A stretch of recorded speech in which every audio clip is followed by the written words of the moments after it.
दोस्तों नमस्ते प्रणाम जय श्री राम जी राधे राधे मेरी प्यारी बहनी दीदी माताएं को स्वागत है हमारे चैनल में। तो आज मैं बहुत ही प्यारा बेटी विवाह विदाई गीत लेकर आई हूँ। आप लोग जरूर सुनिएगा, कैसा लगेगा कमेंट बॉक्स में जरूर लिखिएगा।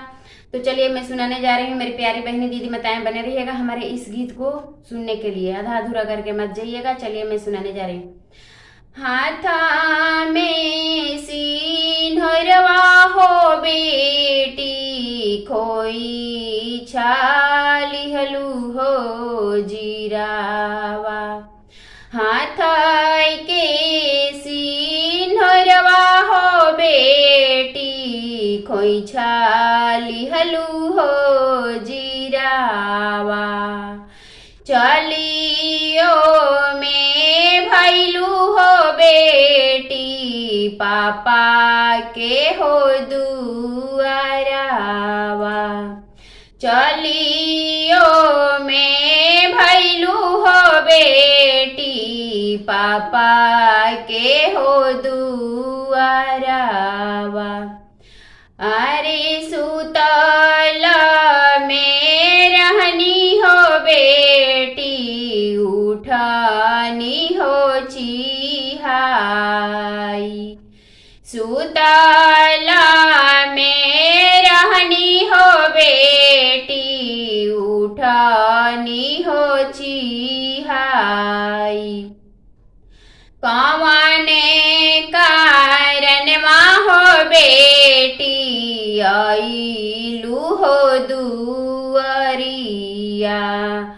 अरे कवने कारण हो बेटी आइलू हो दुआरिया। अनाओना मांगिए पापा धनाओना हो मंगनी। एक हम मंगनी हो पापा मम्मी के हो दुलारावा।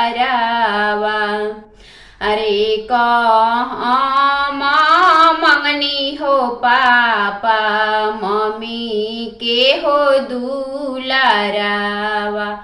अरे हम मांगी हो पापा तोहरो हो पारे मामा।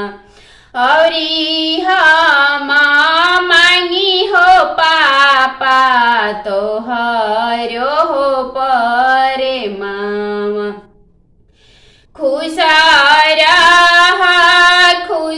हो बेटी ससुर जी के दुआरावा।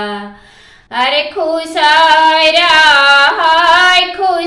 हो बेटी अपनी हो ससुरावा।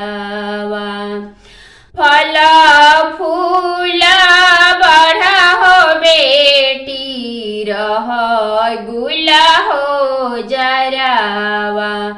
फल फूल बढ़ा हो बेटी रह गुला हो जरावा।